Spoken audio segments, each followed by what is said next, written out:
చూద్దాం. ఇప్పుడు ఇతర రాష్ట్రాల్లో ఏమో నా రాష్ట్రంలో ఒప్పుకోనంటే ఇది ఫెడరల్ ప్రభుత్వం మనది, ఫెడరల్ స్ఫూర్తికి అనుగుణంగా పోవాలి. ఈరోజు నరేంద్ర మోడీ గారి సొంత రాష్ట్రంలో ముస్లింలు బీసీలు కలుపుకోవచ్చు, ఇక్కడికి వచ్చే వరకు మేము ఒప్పుకోమనే మాట ఉంటే అది బీజేపీ అగ్రనాయకత్వం ఆలోచించుకోవాలి. ఈరోజు మనం లౌకిక దేశంలో ముందుకు పోతా ఉన్నాం. బీసీల అభ్యున్నతి కోసం పాటుపడాలని చెప్పని తప్ప కోడిగుడ్డుకు ఈకలు వీకే విధంగా ప్రసంగించే విధంగా మాట్లాడడం కరెక్ట్ కాదని మాట సంగతి చెప్తా ఉన్నాం.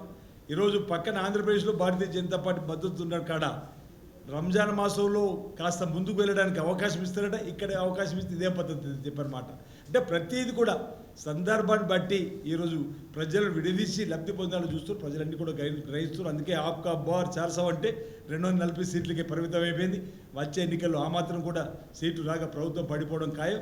వచ్చే ఎన్నికల్లో రాహుల్ గాంధీ గారి నాయకత్వంలో ఈరోజు ఈ రాజ్యాంగాన్ని రక్షించుకోవాలని చెప్పడం మళ్ళీ కాంగ్రెస్ పార్టీతో సాధ్యమైన మాటతోటి ప్రజలందరూ ఈ వైపు చూస్తారని చెప్పిన ఒక భావన, ఇండియా కూటమి వైపు చూస్తారని చెప్పిన భావన ఈ సందర్భంగా వ్యక్తం చేస్తారు.